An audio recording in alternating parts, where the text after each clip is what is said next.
ब्रज के पर्वतों के संरक्षण की लड़ाई, ब्रज के वनों, कुंडों, सरोवरों के संरक्षण में आपका विशेष योगदान को लेकर गणतंत्र दिवस के अवसर पर भारत सरकार ने आपको पद्म श्री से सम्मानित किया है। इस सब को लेकर आप क्या कहेंगे?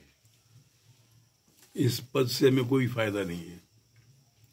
इतना है कि जन जागृति कुछ हो सकती है जो हम चाहते हैं, और बाकी व्यक्तिगत रूप से हमारा कोई लाभ नहीं है। यहाँ तक इस स्टेज तक आने में किन किन परेशानियों का आपको सामना करना पड़ा? कुछ ऐसे कठिनाइयां जो रही हों जो आपको आज अभी तक भुलाई न जा सकती हों, उनके बारे में जरा।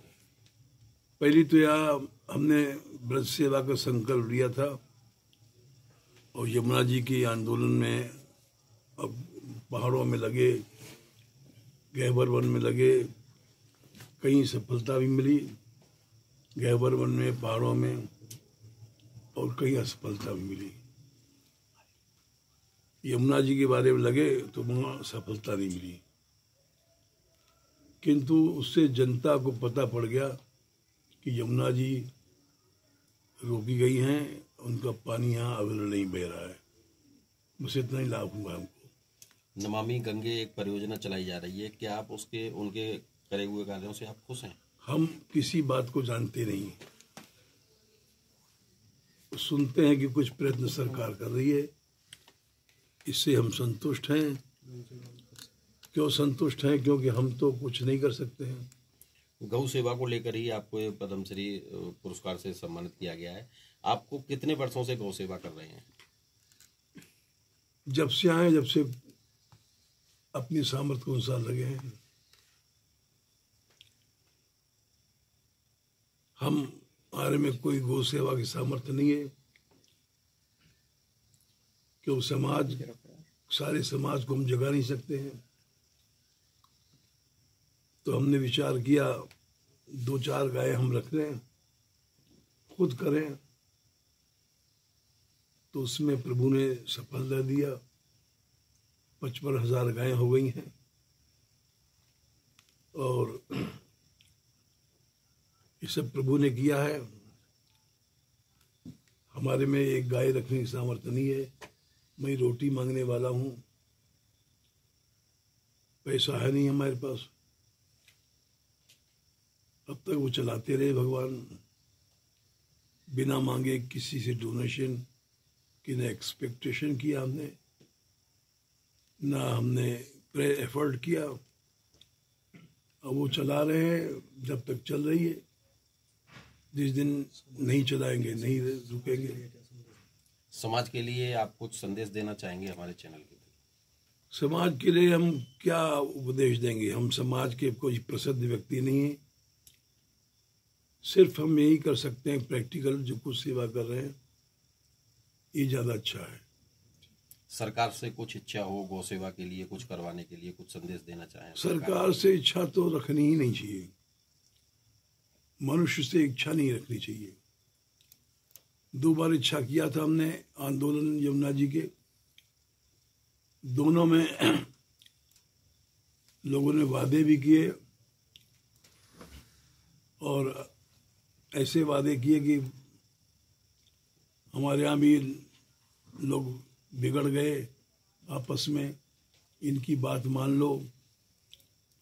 एक बार मान लो, हमने कि एक बार मान चुके हैं। तो आपस में हमने विचार किया कि चलो, उस बार विचार किया था कि ये लोग जब गए थे आंदोलन में, हमने कहा यमुना जी को लेके लौटना, नहीं तो प्राण दे देना। लेकिन वहाँ लोग बिगड़ गए, आपस में फूट हो गई। हमने कहा भाई लड़ो मत, आपस में चले आओ। आवारा पशु इतने घूम रहे हैं, इनके लिए योगी सरकार कुछ ऐसा कदम कराए, कुछ सजेस्ट करेंगे आप सरकार के लिए? वो जो कुछ कराएगी हम करेंगे, सहयोग देंगे। और वो क्या कराएगी, भगवान कर रहे हैं। प्रभु ने ही शासन बदला। कांग्रेस का हटना मुश्किल था, और वो न हटती तो शायद कुछ भी नहीं ध्यान जाता। ये लोग आए, कुछ इनका ध्यान गया और कुछ कर रहे हैं बेचारे। जैसा हम लोग चाहते हैं संपूर्ण गोवंश का सुरक्षा हो जाए, ये तो मनुष्य के सामर्थ्य की बात नहीं है। भगवान से ही प्रार्थना है, वो करता है और सहायता उसने काफ़ी दिया भगवान ने। गौशाला चली हमारी, ऐसी परिस्थितियाँ आई कि लोगों ने केस लगा दिए गौशाला के ऊपर। भारतीयों ने केस गया, कानपुर भी गया, आगरा भी गया, लेकिन प्रभु ने इच्छा किया, कुछ नहीं हुआ हमारा। तुम समझ गए जो कुछ करता है भगवान करता है, अब उन्हीं के भरोसे बैठे हैं। गोवंश को लेकर योगी सरकार इस समय जो कार्य कर रही है, क्या आप उससे संतुष्ट हैं? हमें अभी पता नहीं क्या कर रही है, हम अखबार पढ़ते नहीं हैं, खबर सुनते नहीं। लोग बता देते हैं कुछ कर रही है, तो हम समझ गए कि भगवान की इच्छा है और आराधना करते हैं बस। आराधना भी अलग ढंग की है। संध्या को जैसे नृत्य करती थी मीराबाई, वैसे यहाँ आराधना होती है। उसी पर विश्वास है, भगवान खुश हो जाएगा, कृपा करेगा, बस।